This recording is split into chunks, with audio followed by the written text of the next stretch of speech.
বজ্রপাতে রংপুরে ২ জনের মৃত্যু হয়েছে এবং সুনামগঞ্জে ৪ উপজেলায় মারা গেছেন ৫ জন। এ নিয়ে আরও জানাতে যুক্ত হচ্ছেন সহকর্মী আমির মাহবুব। সুনামগঞ্জ থেকে তিনি আছেন। আমির, যারা মারা গেছেন তারা কোন অবস্থায় ছিলেন, মাঠে কাজ করছিলেন কিনা বিস্তারিত জানাবেন।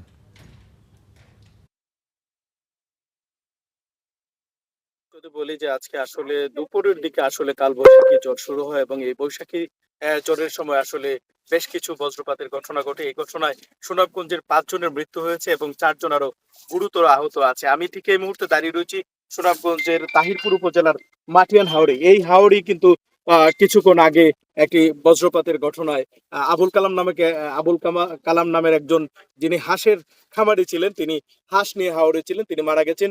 অন্যান্য জায়গায় আমরা খোঁজ নিয়ে যেটি আমরা জানতে পেরেছি যে আসলে তারা হাওড়ে ধান কাটছিলেন, ধান কাটার সময় আসলে মূলত এই মৃত্যুর ঘটনা ঘটে।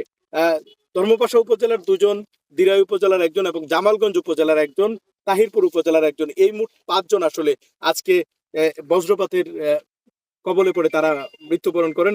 এবং এটি কিন্তু আসলে আহ, সাথে সাথে সামাজিক যোগাযোগ মাধ্যমে ছড়িয়ে পড়ে এবং আহ, আমরা দেখেছি যে এটি একটি সুখের ছায়া নেমে এসেছে, যে আসলে এরকম একটি মর্মান্তিক ঘটনা। বৈশাখের মাত্র শুরু, এখন ধান কাটার মৌসুম চলছে, হাওরের মধ্যে এরকম ঘটনা আসলে প্রান্তিক পর্যায়ের কৃষক যারা আছেন, আমরা তাদের সাথে কথা বলেছিলাম, তারা আসলে এই মুহূর্তে উদ্বেগ উৎকণ্ঠার মধ্যে সময় পার করছে এবং তাদের আত্মীয় স্বজন যারা আছেন তাদের সাথেও কথা বলেছি। আসলে তারা সেটি কোনোভাবে মেনে নিতে পারছেন না। ধর্মপাশা উপজেলার একজন শিক্ষার্থী ছিল, সে বাদশাগঞ্জ কলেজের শিক্ষার্থী, সে শিক্ষার্থীও হাওরে ধান কাটতে গিয়েছিল, তখন সে বজ্রপাতের কবলে পড়ে মারা যায়। দিরাই উপজেলার লিটন মিয়া নামের, পেরুয়া গ্রামের লিটন মিয়া নামের একজন, তিনিও হাওড়ে ধান কাটতে গিয়েছিলেন, সেখানে তিনি আসলে বজ্রপাতের কবলে পড়ে তিনি মারা যান।